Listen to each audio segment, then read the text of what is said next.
How's it going, everybody? Welcome to another edition of The Opinion, and I'm back to talk about the recap of the Terence Crawford versus Errol Spence matchup.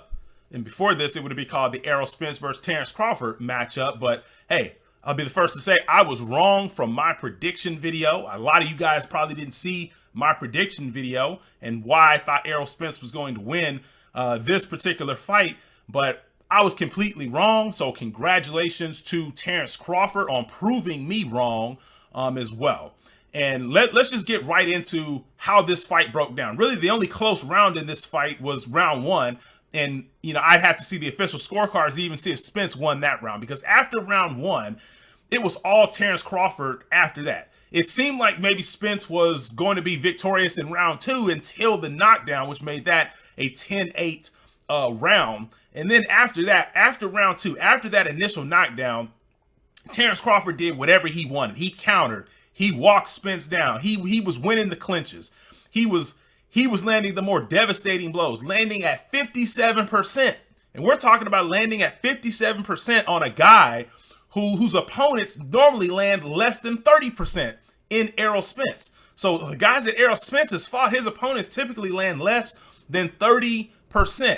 And Terence Crawford landed at a 57% rate, I believe, overall. When you consider every punch, he dictated and basically had more ways to win than Errol Spence did. And in my prediction video, I thought Errol Spence had more ways to win than what Terence Crawford did. But looking at that fight, the only way that Errol Spence was going to win that fight is if Errol Spence somehow caught Crawford with a flash knockdown right on the button, lights out. That was the only way he was going to win. But in my prediction video, I thought that was the only way Crawford could win, because I didn't think that Crawford could win the clinches. I didn't think that Crawford could stay with Spence on the inside, to the body, to the head.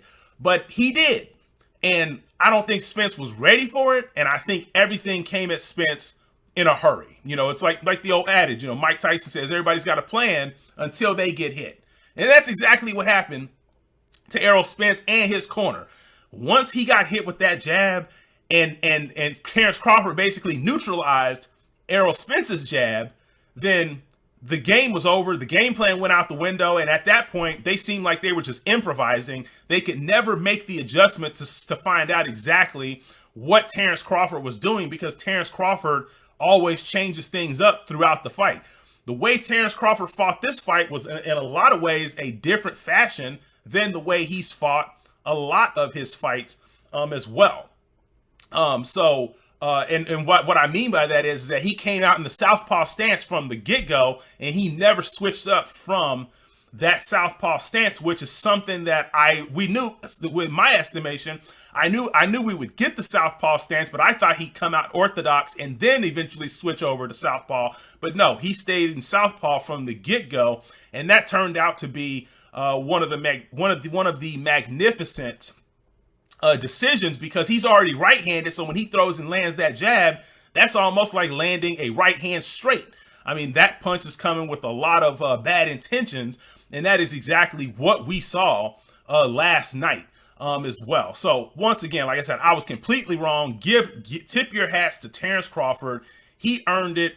Proved me wrong, proved a lot of the writers, proved a lot of people wrong. A lot of people. I mean, even the people who thought Crawford was going to win, I don't think they thought he was going to win in the fashion in which he did it. But he did. And that's where you give him a lot of credit. Now, people are talking about a possible rematch.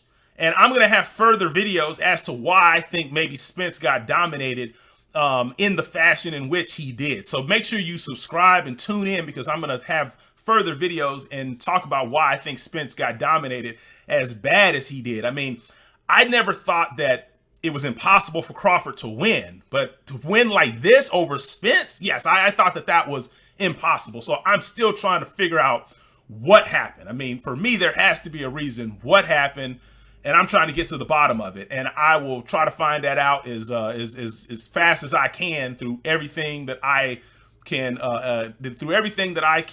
put together in terms of this fight as well. So They're talking about a rematch. In the initial contract. There was a rematch clause that could be exercised by the loser. So if Errol Spence happens to be the loser of the first fight, they're saying it could be a rematch possibly in December before the end of the year is up. So my question is for you guys, do you want to see a rematch? Now, me, you guys may say I'm crazy, but hey, I actually want to see a rematch. I want to see can Spence actually come back and at least perform better than what he did tonight. Right now, it's kind of hard to see, it's kind of hard to say, Spence coming back and doing a rematch and having a chance to win, but can he at least perform better? Can he make it all 12 rounds without getting, significantly hurt in this fight? Can he actually take a few rounds from Terence Crawford? So all of those things will be questions that'll have to be asked, but before there's an official rematch date, my question for you guys is what did you think about the fight? And then other than that, leave your comments below. Do you want to see a rematch? Because I have an opinion, you have an opinion, so I want you to leave your opinion down below. Do you want to see a rematch in this particular fight? I do, so I'll raise my hand and say I do. What say you? Leave your comments below, and other than that, I'm out.